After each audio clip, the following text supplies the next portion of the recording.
Welcome to another episode with the Cascadia Overland crew. With summer in full swing, trips into the backcountry, even just for an overnight trip, are an excellent way to vacation locally.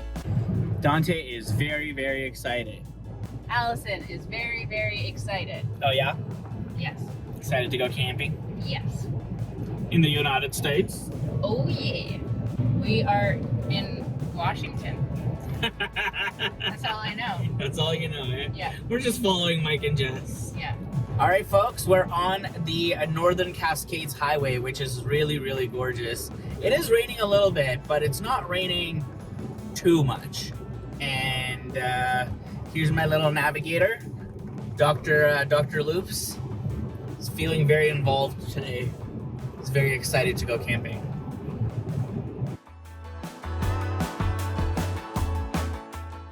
Allison and I live about 20 minutes from the US border. So, meeting up with our friends Mike and Jessica from Washington to go on an overlanding adventure is bound to be an excellent time.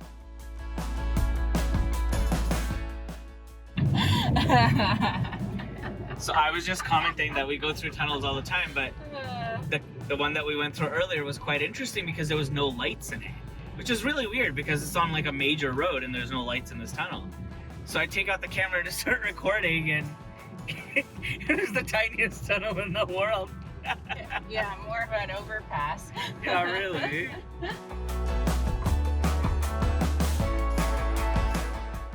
Hey, look, we found some snow. Look at that peak. Damn.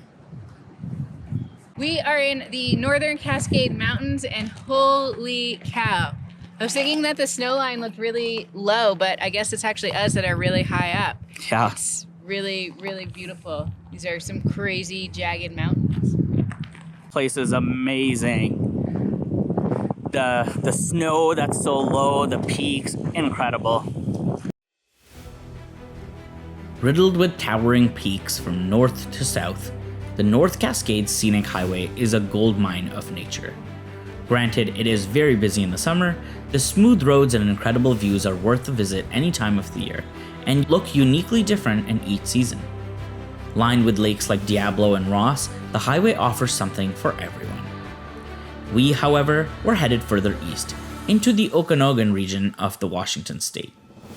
It's the same region essentially as the Okanogan region of British Columbia, in Canada, of course with an international border in between.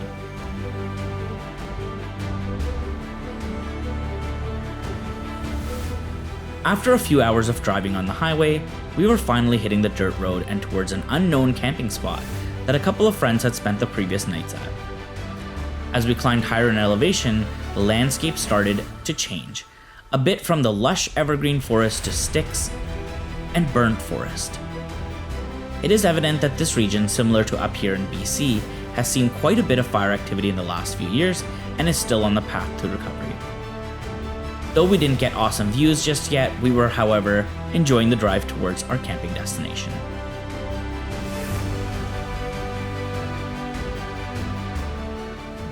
All right, we've been driving all day. How's it going? It's going well. Yeah? But thirsty. Feeling tired? Yeah. Yeah, ready to set up camp. Just ready to set up camp. Like, not actually tired, just tired of this drive. Well, the temperature has now reached 28 degrees Celsius. I don't know what that is in American units, but frankly... My guess is around 85 Fahrenheit. Really? Yes. Only because I know 86 is 30 degrees. So... Okay. All right. Good guess. So up there. So that's how warm it is now. It is summertime. And unfortunately, a lot of these trees are very, very burnt due to forest fires. With the burning of the old comes the growth of new undergrowth. Ferns and mosses are the first to grow back because they often have stems underground that can stay protected from the fires. As we drove along, Allison and I made plans for future travels that we're thinking of, towards maybe greener places. There's so many places we haven't seen yet, but all that's yet to come on other overlanding trips in time. Until then, we got closer and closer to meeting up with our friends at their spot. Well, here we are. Fine, clear. all the doggos.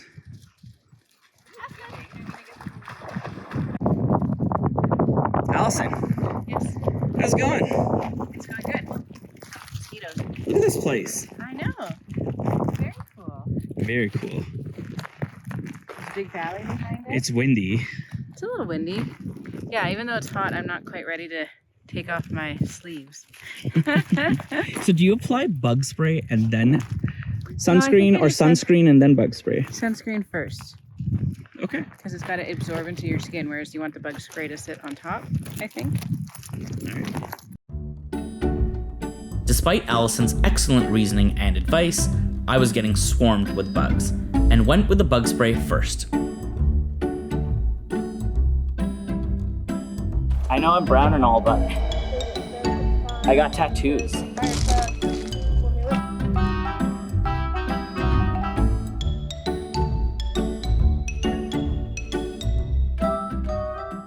This is Dylan. This is Kayla. This is their camper and 3-month-old baby named Carter. That right there is Riker. And that right there, the GSP, is Aspen.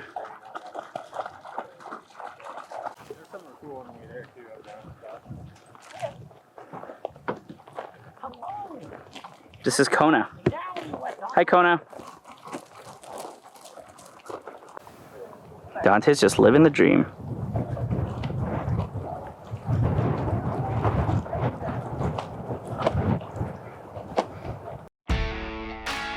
Now that the crew was all together, they decided that we should head out and explore some more. So here's the lineup. Kayla and Dylan in their Toyota Tundra, Mike and Jess in their Toyota Tacoma, followed closely by me and Allison in our 2003 V8 Toyota 4Runner.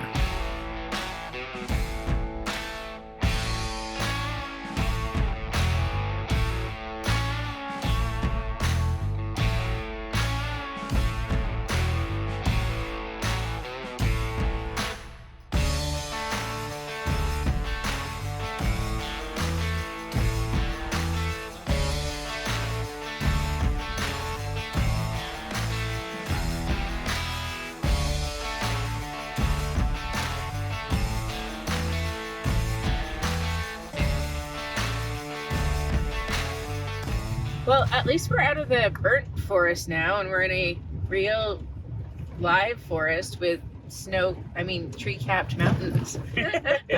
Snow-capped. Not snow-capped, tree-capped. Tree-capped mountains. Yeah, there's Really a beautiful view.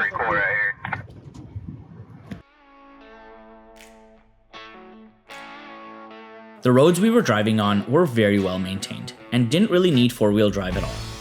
Given the amount of time we had spent driving on this day though, we welcomed the smooth roads rather than the rough and rugged trails, or even the Forest Service roads we're used to seeing here in British Columbia. Though rough terrain can be fun and challenging sometimes, on longer overlanding trips, they can take up a lot of the day. Needless to say, our 4Runner is overbuilt for these roads to say the least, and I think a Toyota Corolla would have no trouble going through this area. Unfortunately, even though Allison thought that we were out of the burnt forest and into the lush green areas, that proved to be false pretty quickly. The scenery didn't improve much as we drove deeper into the charcoal jungle.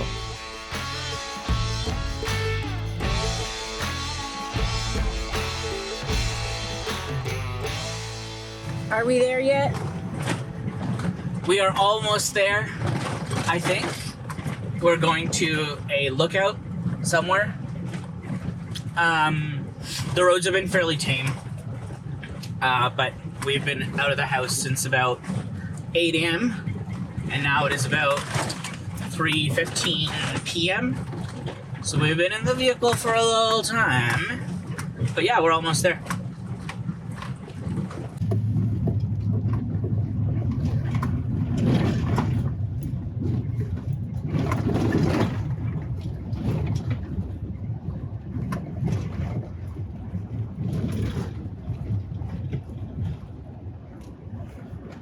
Okay, so we found some gas. It's at $7.29 a gallon. For contrast, earlier today, we filled up at $4.50.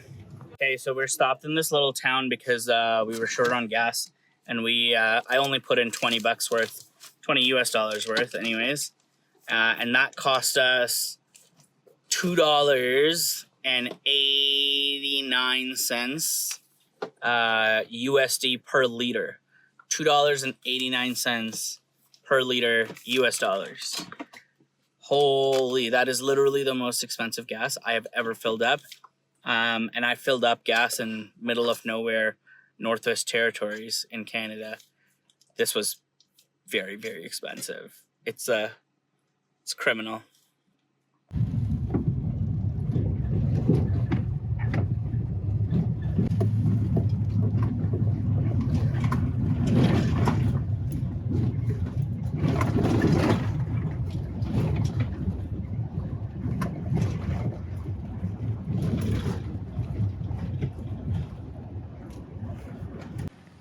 So we've climbed pretty high up now, and yes, it did get a little bit rocky, but look at all these dead trees. Everything's burned. It's very unfortunate, but I guess that's the circle of life, and you know, the trees burn and the undergrowth recovers from it, so it is just what it is.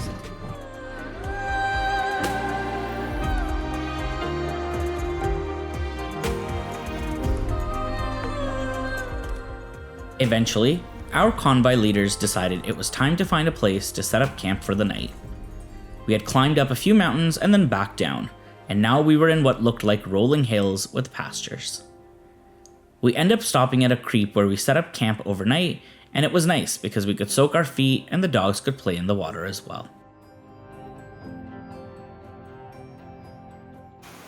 Looks like Dante found some water. He's very good at that.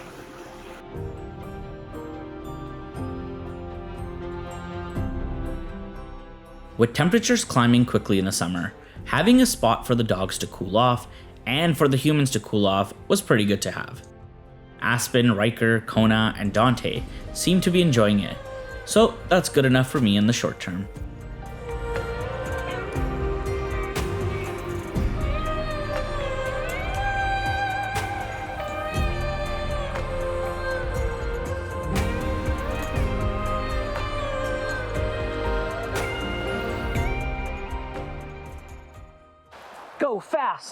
Go fast, campers!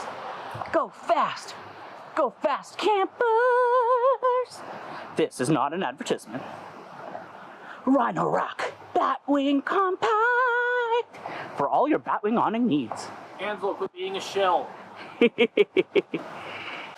this is Mike and Jess's Tacoma, and it has the Rhino Rack Batwing awning, and it goes quite far actually.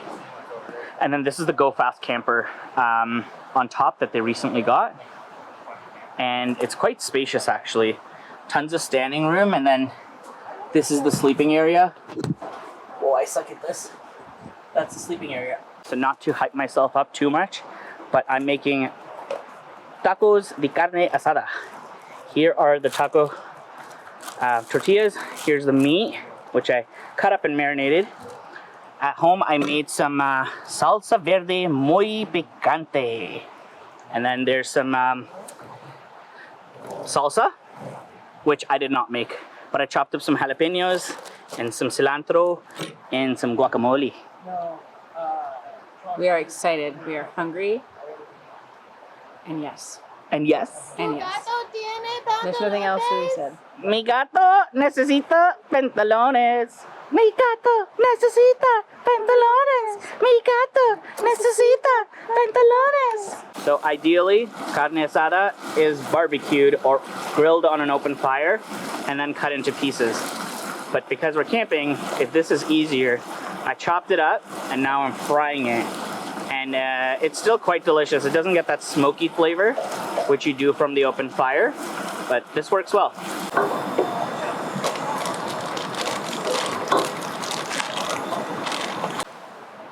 Yeah, and you want to just spread it around a little bit? Yeah, I think that should be okay.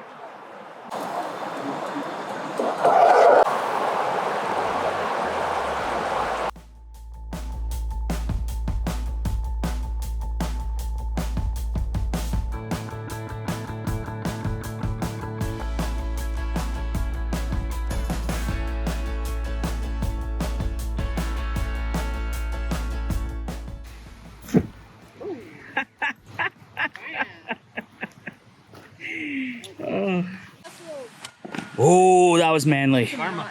That was manly. This is gonna be so artsy. 100% a new Tinder profile. Through the fire. Through the fire. Oh yeah, so artsy. Oh yeah. Oh yeah. Nice chop, bud. Give her another one. Oh yeah. Oh nice. Well done. She's so spoiled. Aspen's like a Jedi. She's so spoiled. So spoiled. Are you a Jedi? Yeah? Living the best dog life, taking a double-seater camping chair to himself.